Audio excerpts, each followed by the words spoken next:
Hey everybody, it's Allie and welcome to our Y&R Chat for Sunday, September 30th, 2018. Oh, Billy. How did we get here? Billy had so much going for him. He has this hot, cool, amazing girlfriend and partner in Phyllis. He's the CEO of the family company. He's got all of this wide open opportunity to change his life, to make his life great. But this self-destructive streak in him just grew bigger and bigger and bigger until it was all gone, until his entire life was gone. And certainly there were outside factors wanting him to fail, baiting him into failing, but he took the bait. He's ultimately responsible for the choices that he made, and what really breaks my heart is the fact that every time anyone tried to help him, he pushed them away. I feel like I've known someone like this, and I know how much it hurts to want to help someone who refuses to help themselves. I've never been to an intervention, so I can't speak to how that works. Have any of you Y&R chatters out there ever actually been to an intervention meeting? Or have you had an intervention? I haven't. I have no experience in this area, but seeing how Billy and the Abbott family played the whole thing out, I thought it was particularly interesting that it's clear that this whole event is not just about the addict. It's actually really about everyone in that person's life, how they're feeling, how they're dealing. And in the Abbott house, as Billy walks in on his intervention, everyone in his life had a chance to speak directly to him and tell him how much they love him and want to support him and don't want to see him go down this dangerous path.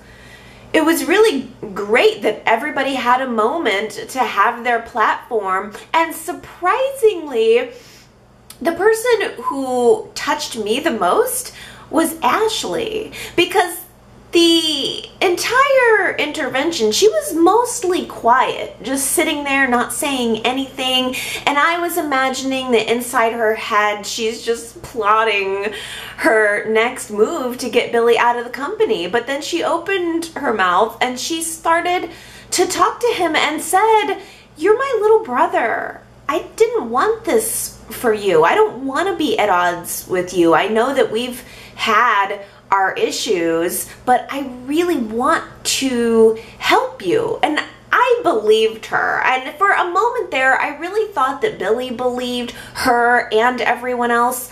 For a moment there, I really thought that Billy was going to break down because he had tears in his eyes, and I would like to believe that maybe it was because some of the things that his family, his most trusted family members and loved ones were saying to him was ringing true. I want to believe that he thought, maybe they've got a point there. I mean, the fact that they were talking to him not only about the addiction itself, but the justification of it that the addict goes through in their mind and the covering up of it. All of these things we know as the audience that Billy has done, and I was hoping that he was coming to terms and realizing that he was doing that. But as I'm sure a lot of interventions end up going, Billy really didn't want to hear it.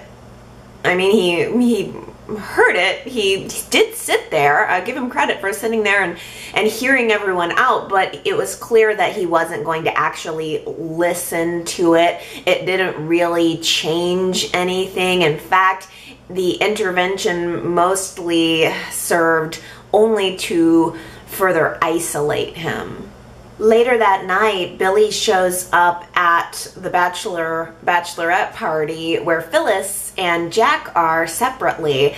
And he's drunk and he's belligerent and he is, well, he was telling Summer that she was pathetic pretty much, which was great and a long time coming. But he also accidentally causes a scene.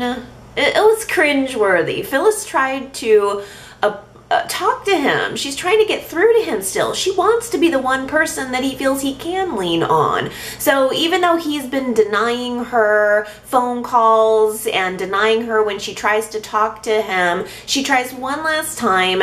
He's like at the bar or whatever drinking. He's got his back turned to her, and she comes up behind him and puts her hand on him, and he reaches, like lifts his hand to swat her hand away, and he ends up accidentally pushing her into a waiter, and she falls over and there's this crashing tray of glass on the ground, and it was truly just painful to watch because it wasn't intentional, but it was very representative of the way that the relationship dynamic has gone lately. It's all about Billy, and he's pushing her away, and she's accidentally becoming caught up in the crash of what's going on in his life.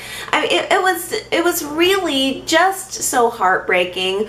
I believe that deep down Billy is disappointed in himself, and that deep down he feels guilty because he knows that he has disappointed his loved ones, but at the same time he also feels really betrayed by those loved ones. He saw the intervention as mostly just being Ashley's ploy to get him out of the company, part of her continued plan to just boot him out of Jabot. He acknowledged that Tracy's motives were pure, but everybody else was just at that intervention to attack him and get him out. The one person that he thought would be by his side was Phyllis.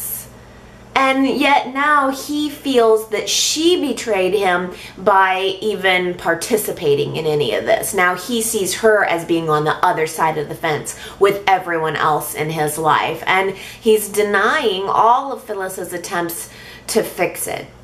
So after this scene, Jack, who's also at the party, steps in, half I think to help his brother and half I think to help Phyllis and support Phyllis and be on Phyllis's side. And Billy doesn't take to that very kindly. He lashes out at Jack and tells Jack, you know what, you should be absolutely thrilled about the fact that I'm failing at Jabot. This is what you wanted. I'm sure you'll be able to come back in and take the company now. This is great for you. And Billy even admits to Jack, oh, you don't even know how bad it is. I'm gambling again. If you want me to say it, I'll tell you. I am gambling again. I'm gambling big, and I'm losing big too. So now he's in a hole that he doesn't know how to get out of. And he's not accepting help from anyone. I wish that he could see that Phyllis is there at the end of this tunnel. She's the light. She's someone that he could reach out to and take her hand. She could help him. I just wish that he would have seen that sooner. Ray ends up calling Phyllis while she's still at the bar. Billy has left, and he has continued on his drunken parade, and he gets arrested, and Ray calls Phyllis down to the station, agrees to let him go and not press any charges if Phyllis will just drive him home. Well, that ride is going to need to come with some honesty. Phyllis and Billy are standing there at the police station, and Phyllis is again asking him to just come clean with her, just talk to her. And he admits to her that he lost all of the money that he had invested in that gambling syndicate to the tune of $500,000. That's a big loss, and it happened like that. Just gone, poof, $500,000 into thin air. Oh, Phyllis reacted so much better than I think I would have. Honestly, Phyllis has become so much more of a problem solver these days than the problem causer that she was back in the day. She just looks at Billy and says, okay, all right, $500,000, so we owe some loan shark $500,000, is that right? And Billy says, no, it's actually worse than that. I didn't borrow the money from a loan shark. I borrowed the money from Jabot. My question is, what about the phone call that Billy made to his investment advisor asking that person to cash in his personal investments so that he could do this big gambling deal? I was under the impression that Billy took the money from Jabot's account only because he wasn't able to liquidate his personal assets fast enough. So did he never personally have that money in the first place? I know it's probably a little nitpicky detail, but it's a detail that makes a difference to me. If Billy thought that he had that $500,000 and that he could take it from Jabot and then replace it the next day or in a couple days when his money came through, that's one thing. But if he never had the money in the first place and he just straight up stole it from Jabot, that's another thing. And of course, it all ends up equal. The money's gone, but I want to know mentally where Billy was at, and I don't think he's told us that yet. I don't know. Either way, I mean, it's gonna cost him his job. It's gonna cost him his dignity. And my question for you this week, chatters, is should it cost him Phyllis too? Do you think that Phyllis should dump Billy? Or do you think that she needs to continue to stand by her man? YRChat.com, that's our website where the poll question of the week is, do you think Phyllis needs to dump him or stand by him? Now, I have to be honest, I feel as though I would have dumped him a long time ago, and probably mostly because I feel like I have experienced this type of person. I've had, relationships with this type of addictive personality, a self-destructive personality, and I feel that I just have learned throughout the course of my life that it's not worth sacrificing myself. So I tend to steer clear of this type of person. In fact, as soon as it starts to show its little head, I'm like, okay, see you later. So I feel like I probably would have gotten out of this relationship sooner, but at the same time, I think that if Phyllis were to leave him now, I mean, it might be like as good as giving him a loaded gun. He needs serious help, and I I don't know. I think I might like to see Phyllis stand by Billy. I think that he needs someone. I think she's the one to be. She loves him. I don't think I want to see her split, even if maybe she should have. I'd like to see Phyllis help get Billy through this.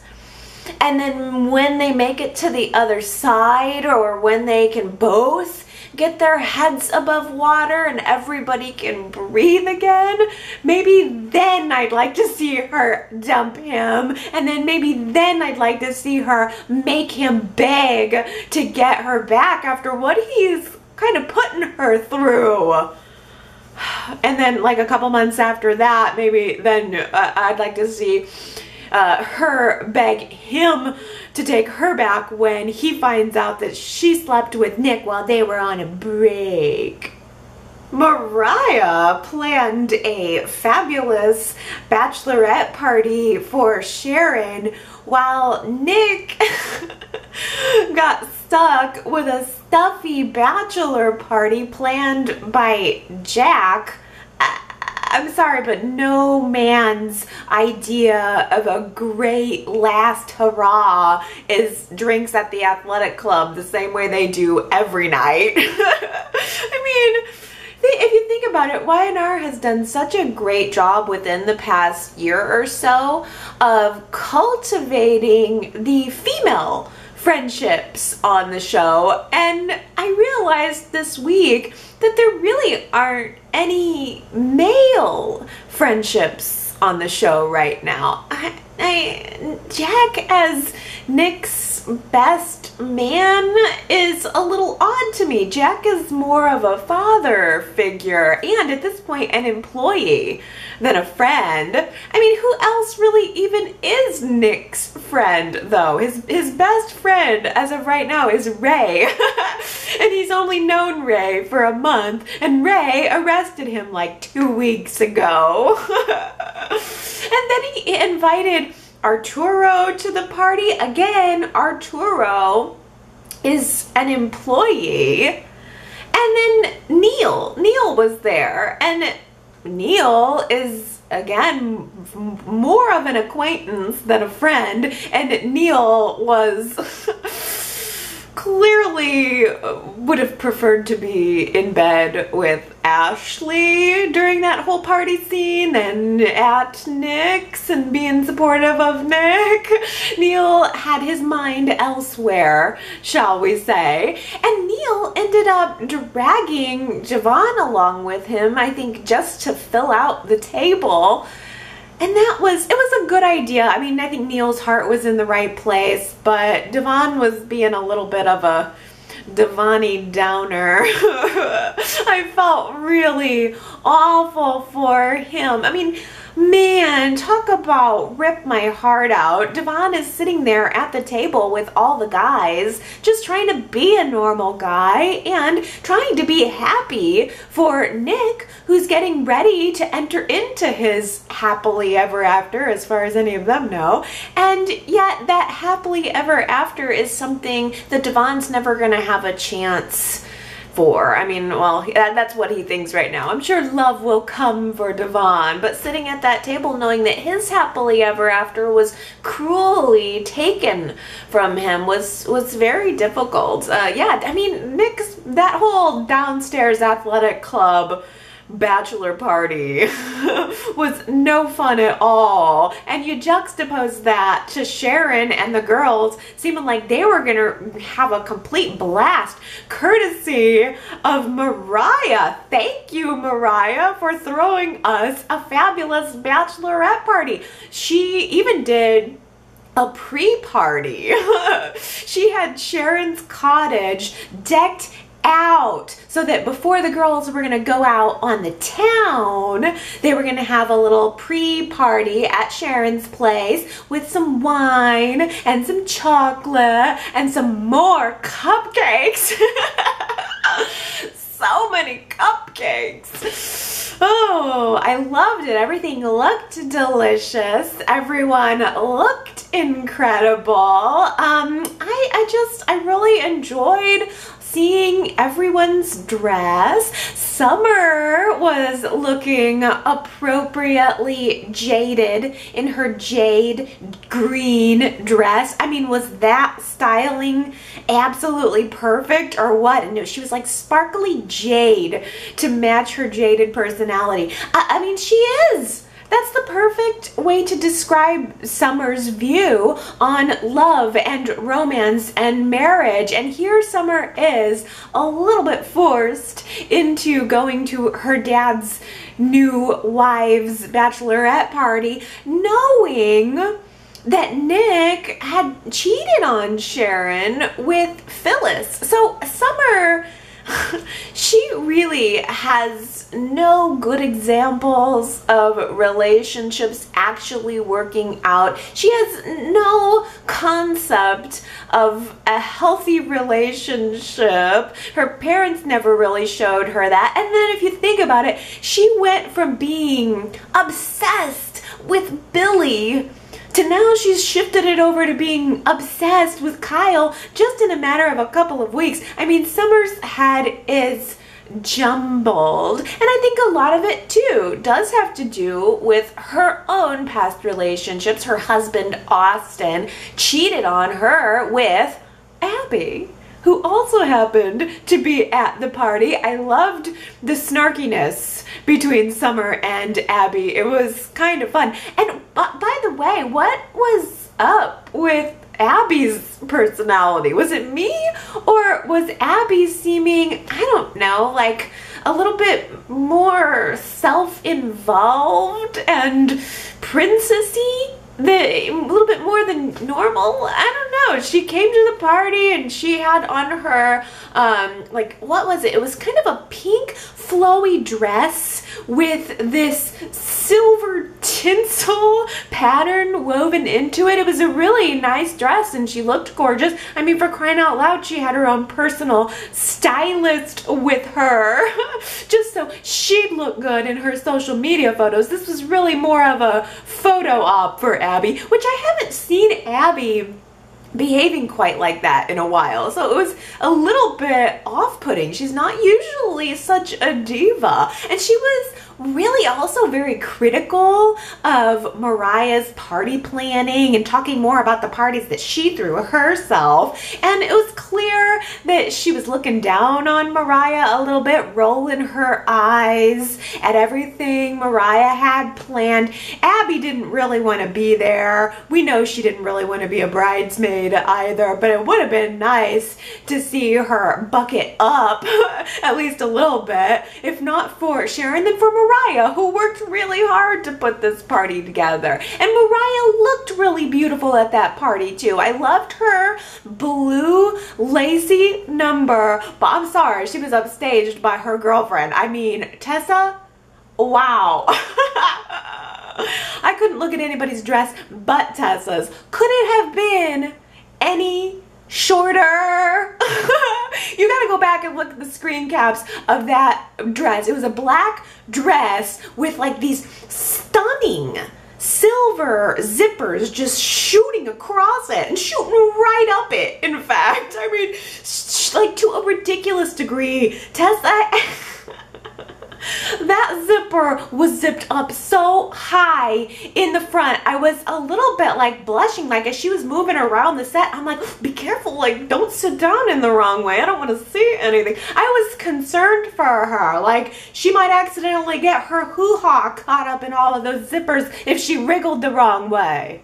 I did actually enjoy Tessa's presence at the party though. She was Mariah's ferociously protective +1. I mean, Tessa was there making sure that Mariah's party went off without a hitch and that all these ladies were behaving, because Mariah was really neurotic about this whole party planning thing. She has stepped out of her comfort zone because she loves her mom so much and she wants to give her this special evening. She wants to give Sharon a little piece of what she feels Sharon has given to her, and Tessa was smart enough to really pick up on that and to try to help bolster Mariah a little bit. I think that Mariah did a great job, and so therefore she was rewarded with another "I love you" from Tessa. I think Y&R's pulling us back on the Tessa. But I have to mention a couple more fashion notes. As I'm watching this, I'm thinking, I bet all of the Y&R chatters are gonna vote that Victoria is the worst dressed. I am sure that you guys hated Victoria's 1990s red ruffle shoulder dress with made out of that embossed silk. But I loved it. I don't care. I feel like Victoria looked like she could have just stepped straight out of a Danielle Steele novel from the 90s. I was loving it. And then Nikki, I mean, for crying out loud, she's wearing this bright fuchsia dress with bright fuchsia lipstick that's the exact same shade as the dress. Please, how do you even do that? That has to be like a custom mix or something. Oh, but of all of the dresses, I feel that Sharon took the cupcake. She looked like a delicious white puffy white wedding cupcake with her white satin dress that had the twisty bodice, and then the freaking cherry on top of that little Sharon white cupcake was those two giant rollers that she had in her hair through the whole pre-party. That was a fashion moment. Just before the party, Nick surprised Sharon with what should have been a very romantic gesture. He bought Sharon an estate, like an entire Lakeview estate. I was crushed. I don't want to leave the cottage, Nick. And frankly, neither does Sharon, and he's really not hearing her when she's said that multiple times and when it's written all over her face every time he talks about it. Sharon wants to be the wife that this new Nicholas deserves, and yet she's also heartbroken to have to give up her home and to have to pull up the roots that she's been growing there for all of these years, even despite some of the hardships there at the ranch. Everything that's gone down with Victor and with Nikki, that's still Sharon's home. And one of the most surprising and lovely moments of the week, I think, was when Nikki finds Sharon alone at the house crying. And Nikki reaches out to her and asks her what's wrong. Sharon then confides in Nikki everything that she's feeling. I mean, here she is bearing her soul a little bit to the woman who has hated her every day for the last 25 years. And Nikki's response to Sharon was so evolved. It was as if Nikki found a way to bring 25 years of relationship full circle in about 25 seconds, saying to her, have you ever wondered why it is that I didn't like you from the moment I first saw you, Sharon? And Nikki reveals, it's because we're so alike. Like, this is a moment that Nikki has realized. This is a self-actualized moment for Nikki, and it was very big of her to share it with Sharon. And okay, I mean, maybe it was a little bit oversimplified, and maybe that's a little bit schmaltzy, but maybe it's also a little bit true. Both Nikki and Sharon came from poor homes. Whatever happened to Doris, by the way? Sharon never mentions her mother, and I don't think that she died. So why did that just completely drop away? Never a word about Doris. But if you think about it, both Nikki and Sharon were kind of thrust into this high-class corporate society simply because of the men that they fell in love with. And I loved that Nikki made that connection, and in that moment between them, I could see, literally see, Nikki grooming Sharon to take her place in the future as the female head of the family and maybe even of the show.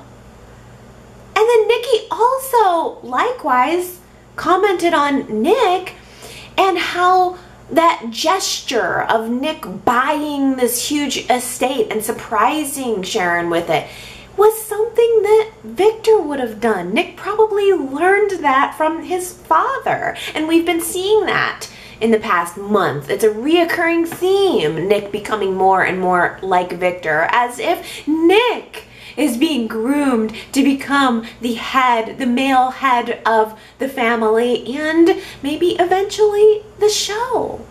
With this new bond, Sharon decides that it's time for her to open up to Nikki about the other thing that's been weighing on her mind, the secret about JT.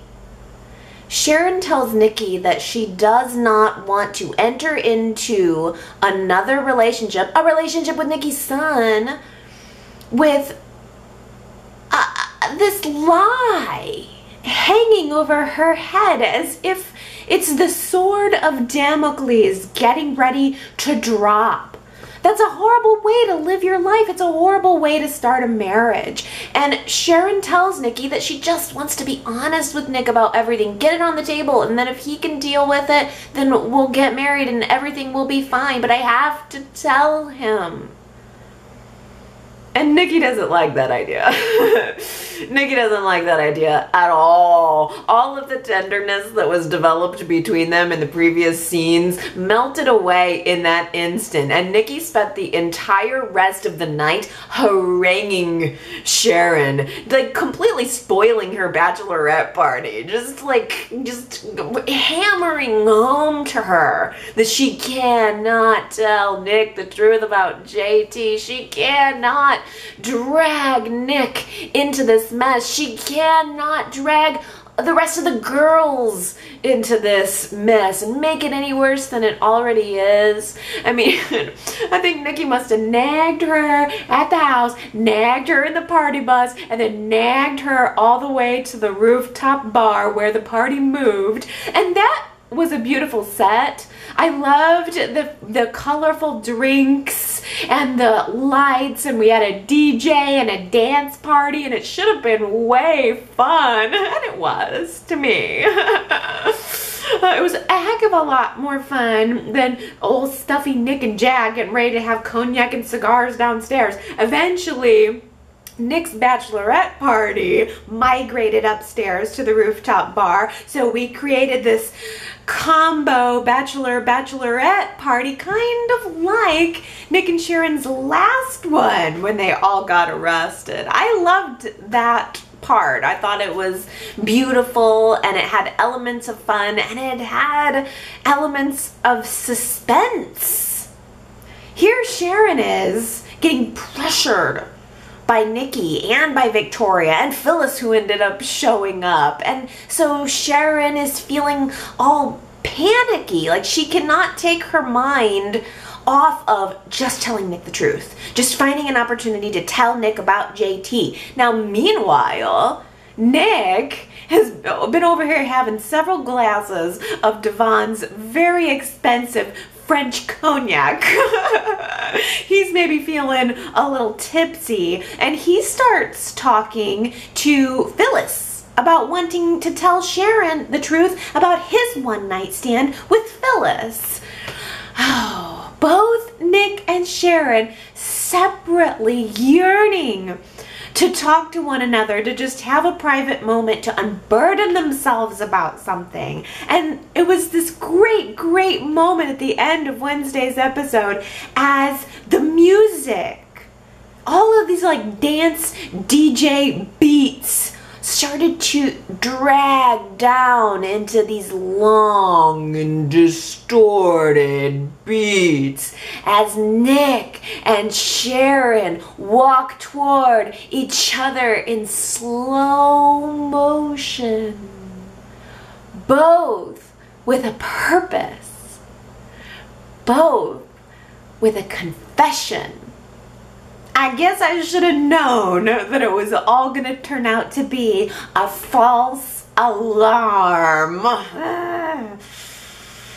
No, literally, it was a false alarm. Phyllis snuck off and pulled the fire alarm when no one was looking, just to stop Nick from telling Sharon everything.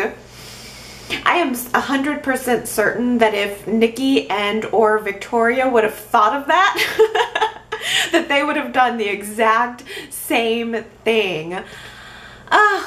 You know, honestly, I think that Phyllis's argument with Nick and Nikki and Victoria's argument with Sharon, they both had some good points, some compelling reasons to keep these respective secrets.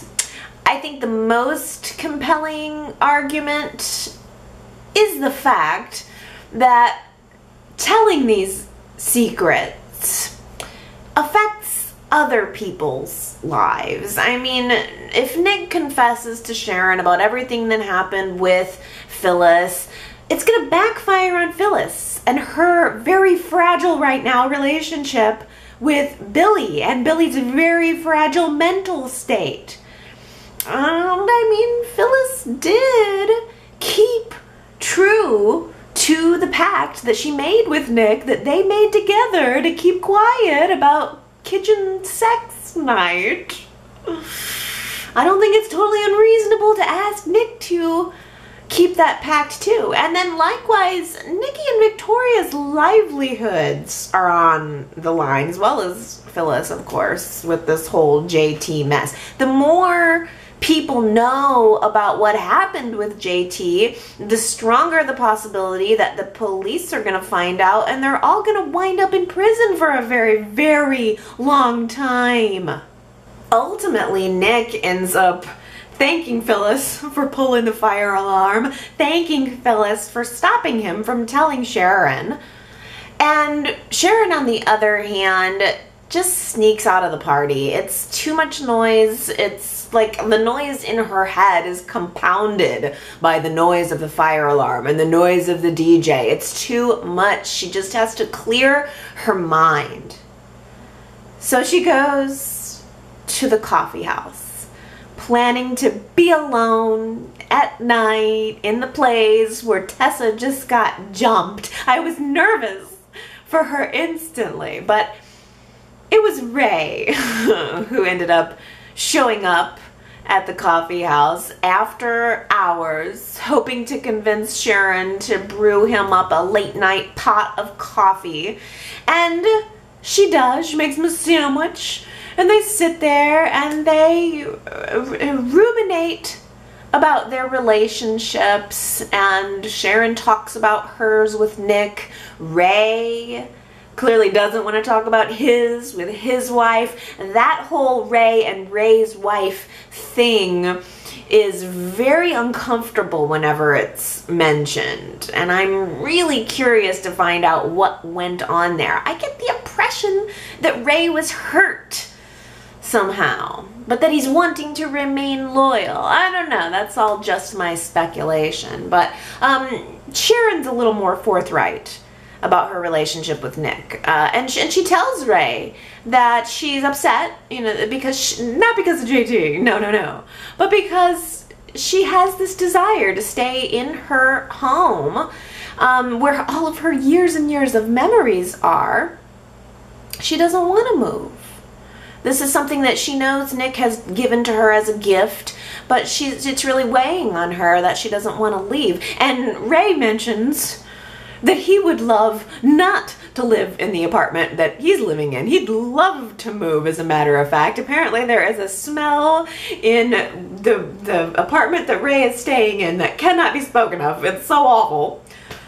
Well, hey, I have a solution. Sharon happens to have an apartment upstairs above the coffee house that just happens to have been recently renovated and is completely empty. I mean, you know, that apartment that's always been up there above Crimson Lights for the past 20 years, you know.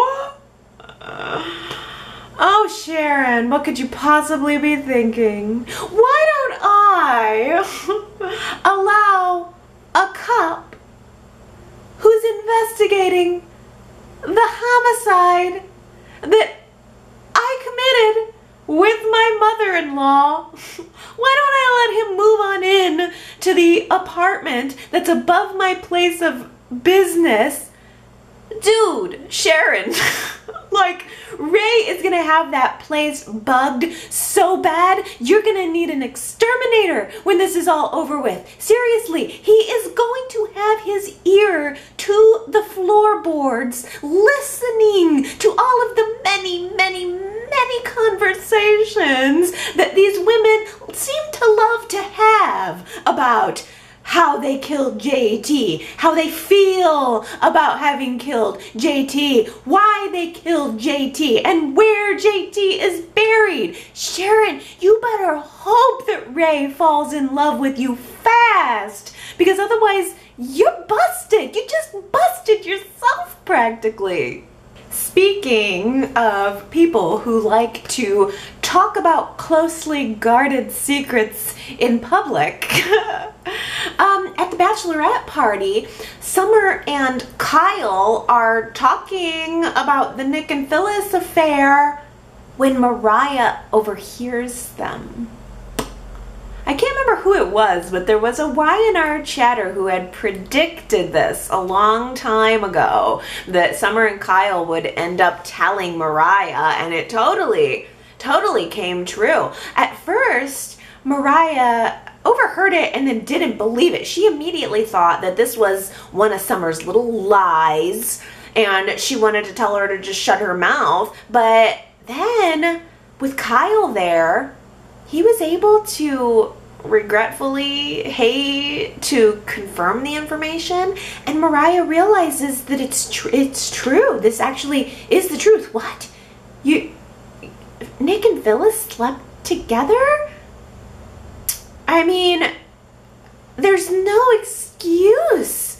There's no excuse that's good enough for this. And I think Mariah knew that instantly. And then on top of it, by the way, Kyle kind of told Mariah that Nick had paid Summer to keep this whole thing quiet. So, I mean, that makes Nick look really bad in Mariah's eyes. So now we have this great, awful conflict, great, awful dilemma for Mariah to be in now. First of all, she's always had, I think, an affection for Nick. Nick is, by everyone else's standards, a really good guy. Everybody kind of loves Nick, including Mariah. So I think it's going to be hard for her to look at him the same way, knowing that he did this to Sharon and then tried to cover it up. In fact, if I had to bet, if I was a betting gal like Billy, I think that Mariah's first and foremost move is going to be confronting Nick. I could see that happening straight up on Monday's show. But more importantly, the question is Mariah going to tell Sharon? What do you guys think? I think this is such a great question. Will she tell Sharon? And also, should she tell Sharon? Now, as far as the will she, I don't think she will. I mean, I could be a little off base here. I don't know anything, haven't seen any previews, but I think that what Mariah is gonna do is go lay into Nick right away. And I think that Nick is going to insist that the whole it was a one-time thing. I thought that we were on a break. I thought Sharon had broke up with me. He's going to explain himself real well, and then he's going to convince Mariah that it's in Sharon's best interest to just keep this secret, right? And I think she's going to do it. I think she'll keep the secret. But as far as should Mariah tell Sharon, I kind of think no. Maybe I'm bad, but I'm putting myself in Mariah's shoes. And if I'm in Mariah's shoes, I think I'm gonna keep this up under my hat. Like, I wouldn't want to be the one to tell my mom that her boyfriend banged Phyllis.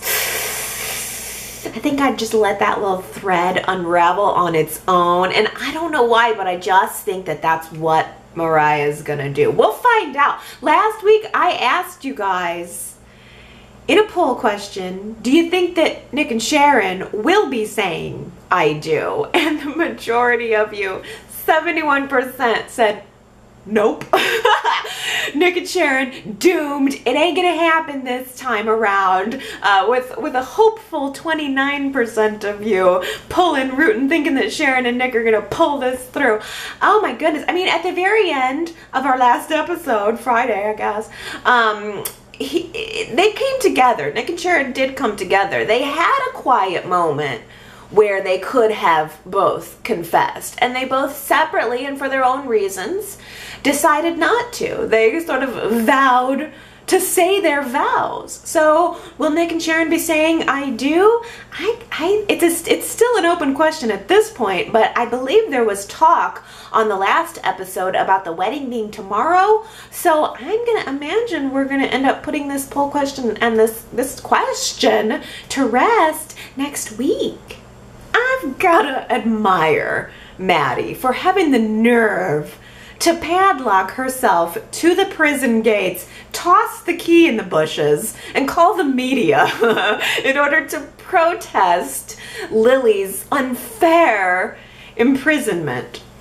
You know what? I like people who stand up for themselves, and the idealism of Maddie's argument is not wrong. I mean, part of me still feels that prison should be reserved for people who are dangerous to themselves or to society, and I don't think Lily fits that bill, but that's just me. Maybe I'm a little bit of a hippie about it or something, but yeah, I really liked that Maddie was standing up for something she believed in, but I also have to respect the rule of the Honorable Genoa City law.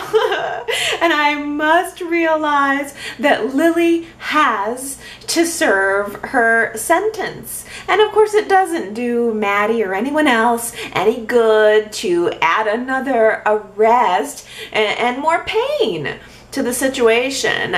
Christine ended up agreeing to drop the charges, but there's the issue of Maddie needing to be parented. She needs to be counseled. She needs to find her own way through this, what's happened to her life. And I do really, really like and applaud that Y&R is not simply just shipping Lily off to prison without having the family go through their process of these very real reactions to what's happened to them. It's nice, I think, to know that Lily is not just gone off into a black hole.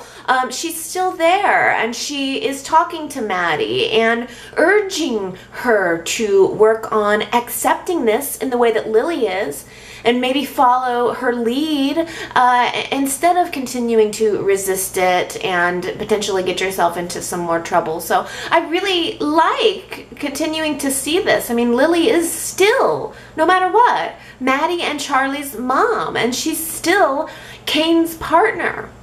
It's just that Lily's going to have to do her momming from prison. Is she going to be able to do her wifing from prison too? Do they still have conjugal visits? I went into this week fully prepared to begin the long road of Victor and Jack bonding over their newfound brotherhood. In fact, there was a moment early in the week where Victor and Jack were bickering at the bar, waiting on the DNA test results, and they were toasting together to the hope that fate would not be so cruel as to make them forced into having a familial bond. I mean, Jack and Victor can barely tolerate each other as it is. It would really be a challenge for them. But then, as they're talking and bickering, Jack gets a text message, and I think it was from Tracy or Kyle or Ashley or someone telling him about Billy's intervention, that he was needed for the family. And Jack jumps up out of his seat at the bar, and he tells Victor he needs to leave very suddenly. And Jack's reaching into his pocket, and he's fumbling around, and he's trying to pull out some bills so that he can pay for his drink. But he's obviously, you know, kind of flummoxed. And Victor just looks over at him and says, "I got it." You know, I mean, like, he offers to buy the drink for him. You know, Victor saw that Jack was a little thrown off. And in this moment, it felt like kind of an oddly sweet gesture from Victor. Like, you're my enemy and I really can't stand you and I don't want to be related to you, but I'll buy you a drink. Just go, you know? I don't know. There was something about that moment that made me feel like, oh, here we go. Here, we're getting ready for it. This is the beginning of the bonding. But then as fast as it freaking came, it was all gone.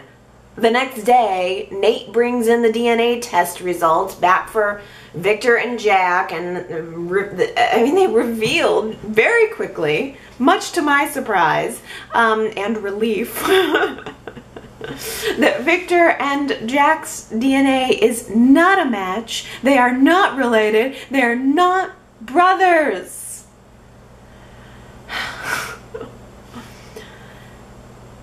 2 weeks ago, when Y&R told us that Albert Miller was the other man in that photo, having come hot off of the heels of the Philip Chancellor false alarm and the Neil Fenmore false alarm, I thought to myself, there is no way that Y&R would do another false alarm right now. This has to be it. This is the direction. Victor and Jack are going to be brothers. This is the end of the question of Jack's paternity. But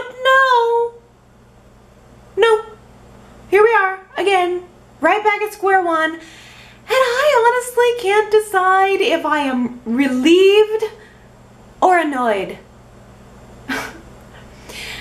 Relieved because I didn't want this. Like, I'm still holding out hope that Jack not being John's son is all part of Ashley's secret revenge plan, and we're just gonna erase this and forget about it and make Jack an Abbott again. But I'm also annoyed because I'm just tired and exhausted by this storyline. Last week, Abby was expressing concern to her father, Victor, about his health, and Victor tells her he is in perfect health, and he invites her, in fact, to come to his physical therapy session with Dr. Nate. Just come to the physical therapy session and watch me crush it. That was our quote from last week, and it was a hard one because you wouldn't necessarily expect Victor Newman to say, watch me crush it, and that's why it was our Who Said It quote for the week. Joanne, Henry, Tommy, and Nancy were the only ones who guessed that one correctly. It was a toughie. Maybe if I would have said it in an accent, everybody else would have got it. I think this one's going to be a little bit hard too, but I like it, so we'll see if you get it. Here's this week's quote. Maybe a brick fell on my head, but... Who said that? Maybe a brick fell on my head, but... If you think you know, go to yrchat.com to leave your guess and get your shout out next week if you get it right. Let's see what the group wisdom of the Y&R Chatters has to say this week. Let's start out here with Tina Cole saying, I was hoping that Jack and Victor actually were half-brothers by the DNA test. Down the road, they could always find a way to make Jack John Abbott's son, but for the time being, it would have been good to see that twist. I'm not bothered by that the DNA test was negative, but I'm tired of all these potential fathers for Jack and then being so quickly them taken away. You and me both. I really feel, Tina Cole, and everyone, that this whole Jack's paternity storyline is going to be brought to a conclusion with Eileen Davidson leaving the show. I think she's gonna confess that she was working with whoever at Type A Consulting to switch and swap around these DNA test results and only made Jack think that he wasn't an Abbott because she wanted to get back at him for the whole blood Abbott clause at Jabot. I think she wanted to take something from him the way something was taken from her. And I hope so anyway. I think that would be a great twist, and then I imagine Ashley would leave town just feeling awful. Maybe she would kind of bond with Jack beforehand. I don't know, but I agree. Too many fathers. I mean, where else could we possibly go on this trail? There's nowhere. It's time to bring it to an end. They must know this. They must. Tanya, talking about Billy here, says, I am so glad Billy rejected Summer. He is a mess. He needs help. Well, Tanya, that's funny because when the interaction between Billy and Summer started, I was terrified that he was going to accept her offer for a ride home. Thank goodness that he didn't. Thank goodness that he was drunk but not completely out of his senses. I think that I think Y&R is maybe taking Billy to the brink, but at least they're not taking him to the rock bottom, because they could have had him say yes. After all of this buildup, we could have seen them sleep together. That would have been a really logical tangent and conclusion to the whole Billy and Summer thing, which is apparently poof, gone now. He just told her off and moved on, but it really could have gone a different way. I'm glad it didn't. You know, with all of the disappointment that I'm sure we all have in the trajectory of Billy's life and his character, Daisy makes a wonderful point here by saying, I think that Jason Thompson did an outstanding job during that intervention scene. He was so powerful portraying Billy, pouring out his emotions to his family and either not seeing or ignoring what they were trying to do for him, outwardly anyway. I will be surprised, Daisy says, if he doesn't get an Emmy nomination this year, because he deserves one. It was a great scene. I agree, and I would say it's not even just been one great scene, it's been many great scenes, but specifically, as you say, during the intervention, I was thinking that that would be a tough part to play and make it believable.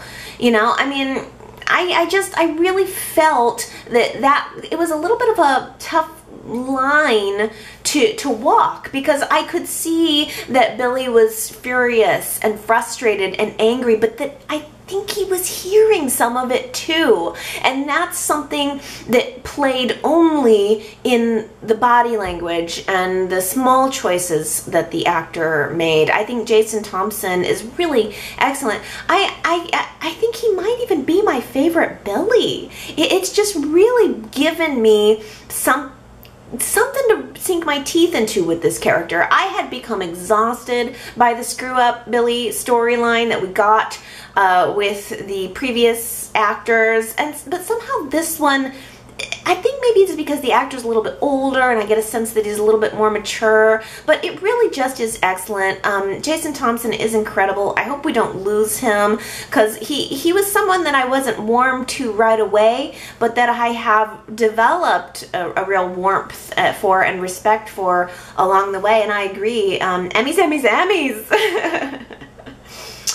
Oh, speaking of accolades, Marion says, don't you think the writing has been really, really improved in 2018? I mean, I have known these characters for years now, and this year I finally feel connected to them. I mean, Kyle going to a food truck, it's good to see that sometimes they come down out of their castle to eat with the peasants. And they actually teach me some things about human nature. I mean, it's easy to show mental illness or addictions or domestic abuse on a TV show if you just show it and do nothing else, but it's really difficult to make the audience understand how these things can happen and change people, and that can actually help people in the real world. Plus, Marion says, I find it entertaining.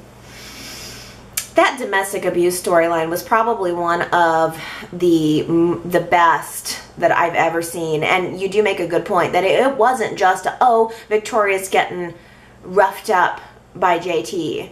It was showing us the process of how you get there, and that was very effective. And I think they cheapened it a little bit with this homicide, but all in all, I appreciate where the show is right now. It's hard for me to think of, is it better or worse than it was in 2017? I did not love Mal when he first took over and exploded everything, or what was the underground collapse, I think was the first storyline he wrote, and I'm not big on action. I like little things. I like character. I like the little touches of the show, and so by that ride, I really do like where Mal has taken us now as opposed to where it was at the time of the underground collapse. But I do love our show. I really do. I think each team has brought a little something different to the table, because I was a big fan of Kay Alden and Sally Sussman when they were writing just a few years before.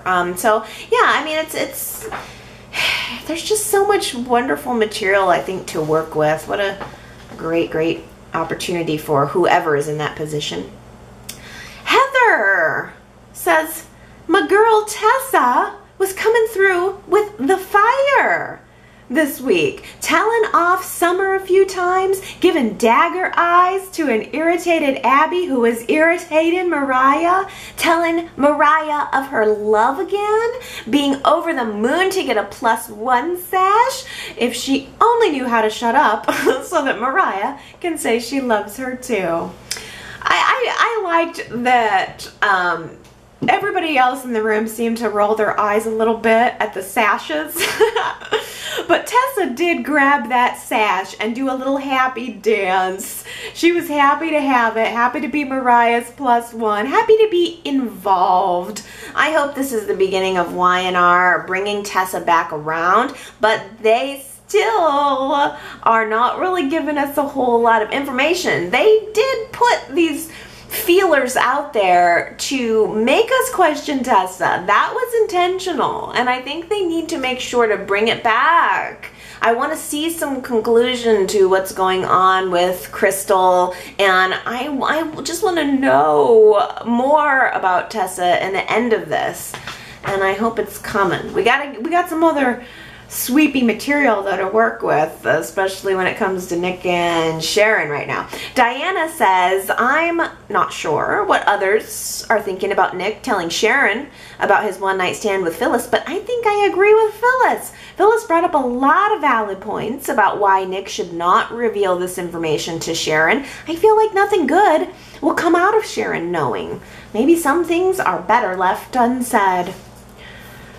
I think that if anybody is going to tell Sharon, it should be Nick, but I don't know. I'm not sure. I certainly don't think that Mariah should tell her, but that's just me. Laura makes a good point here, though, that Nick and Sharon weren't on a break as Sharon took off her ring, but didn't communicate with words, a note, or a text that she wanted to break up. People take off rings for all sorts of reasons. If they both agreed to a break, then what they did was nobody's business but their own and stay mum. But since Nick wrongly assumed they were broken up, I vote for telling Sharon and blowing up their relationship, Genoa City, and my TV screen. That's always bothered me too, about that whole on a break thing. All Nick did was come home and see Sharon's ring sitting on the desk. He assumed they were broken up and he went out and just had sex with Phyllis. That never clicked with me. I'm still mad at him about it, but I'm on the fence. I don't know if he should tell her or not. I suppose for the drama, yes,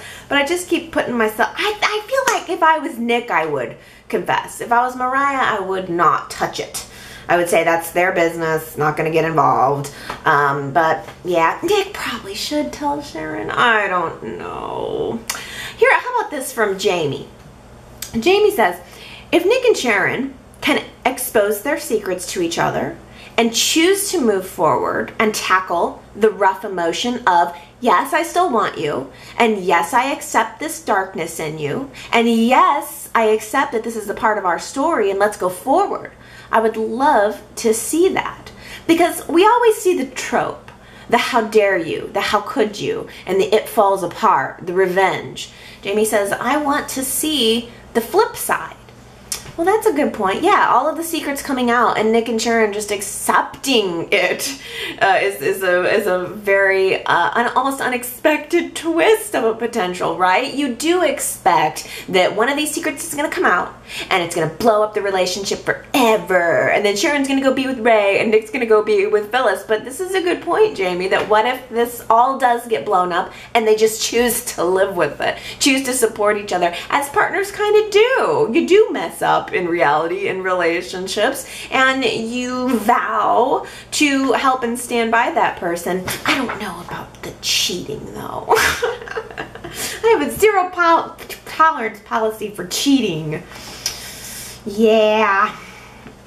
Let's see here. Marianne says, having Nick and Phyllis cheat makes me less invested in both the outcomes of, one, Nick learning about Sharon, keeping the secret about JT's location, and two, Phyllis learning about any of Billy's activities. It is hard to feel empathy for either character finding out about their significant other's secrets when neither Billy or Sharon have cheated. They should have had the cheating occur after the secrets were revealed or as a result of learning the secrets. Yeah, that's a good idea. I like also this idea from Gary saying it would be so much better if Dylan McAvoy returned and swept Sharon away on a white horse, leaving the townspeople gaping. Well, hey, I was surprised that Ray and Sharon talked a little bit about Dylan this week. Ray was acknowledging that Sharon was married to a cop and that Paul was her father-in-law, and Sharon had also alluded last week to the fact that she knew someone in witness protection. So a little bit of some Easter eggs there through the past week, that Dylan's gone but not forgotten. He's just moved to Port Charles. Oh, how about this from Zuperplex? It's a follow-up from last week. Leslie, in the comment section of last week's Y&R Chat, had suggested that maybe Nick would end up confessing to killing JT on Sharon's behalf and then use his immunity to avoid the charges. Well, when I read that theory, I thought, well, maybe that wouldn't work because Nick has immunity with the GCPD, which is presumably like the state police, but not necessarily immunity with the feds. But Superplex says murder is a federal crime only in certain circumstances, such as murder committed on an Indian reservation or a military base. In this instance, JT's murder does not constitute a federal offense, and presumably Nick could confess to murdering him if the amnesty covers any commission of a crime regarding JT's disappearance. So, well, hey, there you go. Superplex and Leslie kind of fleshing that idea out a little bit more together, unknowingly. But, you know, maybe that could be the solution and the conclusion to all of this. Wow, yeah, I mean, if Nick could take the rap and make it all go away, I'm fine with it. Totally fine with it. And I'm going to end here, shifting gears a little bit, but presenting to you this additional idea from Superplex, because I think you nailed it. Neil makes his reappearance this week at the bachelorette party, and not one word about Lily or her imprisonment. It's glaringly obvious, Superplex says, that Christoph St. John took some time off before they shot the scenes concerning Lily's trial and punishment. That explains the rather improvised reason presented by Nate that Neil's absence was attributable to an accident involving his ex-wife. It just so happened that Christoph St. John was no longer available to record those scenes, which presumably were concocted at the last moment in order to accommodate Crystal Khalil's change in status as a part-timer. Yep. You got it. You totally got it. We've been talking for 3 weeks now about why is Neil not acknowledging the fact that his daughter went to prison. That's it. Y&R must kind of chop up the way they film the scenes these days. I'm sure not only do they film pretty far in advance, but they've got that down as a tight ship. They probably only bring people in for X amount of episodes and then they're off and they're done. And it probably did just so happen that all of this stuff, anything Neil is involved in, was filmed way before the trial stuff with Lily. And I'm sure that they probably did tack on Lily's sentence because Crystal Khalil decided to go to recurring. If she was going to stay with the show full time, they wouldn't have convicted Lily. She would have got off on probation. But because the actress decided to take a break and step back a little bit, they worked that in, and it just so happened that those scenes didn't quite line up. There were some seams that didn't line up between the scenes. I mean, come on. Jill visited Lily in prison this past week. We saw Jill sitting there with her and still no Neil. Okay, my friends, that takes us to the end of another exciting week in Genoa City. I cannot wait for next week. I want to know if this wedding is gonna happen.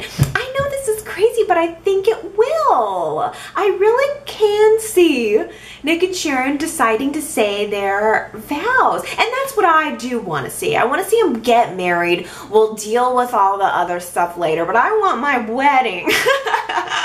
I want my Nick and Sharon wedding. I want the tears. I want the outfits. I want the speeches. I just want it all for fall, for my fall sweeps. Oh, I am going to be alert next week. High alert next week for Y&R. And I will be checking in every day at yrchat.com if you guys want to go there and leave your comments as you're watching the show, or if you just think of something, or you want to respond about the Y&R chat, whatever it is, vote in the poll, go to yrchat.com. I love it when I see you guys interacting, not only with me, but with each other there. It's always really cool to see that. Oh boy, I think that's it for me for the rest of the week. I hope you guys have a really good one and that you are enjoying a little bit of fall weather wherever you are. I certainly am. This is kind of great. This is my favorite time of year. I'm loving it and loving Y&R. Okay, I love you guys. I'll see you next time. Bye.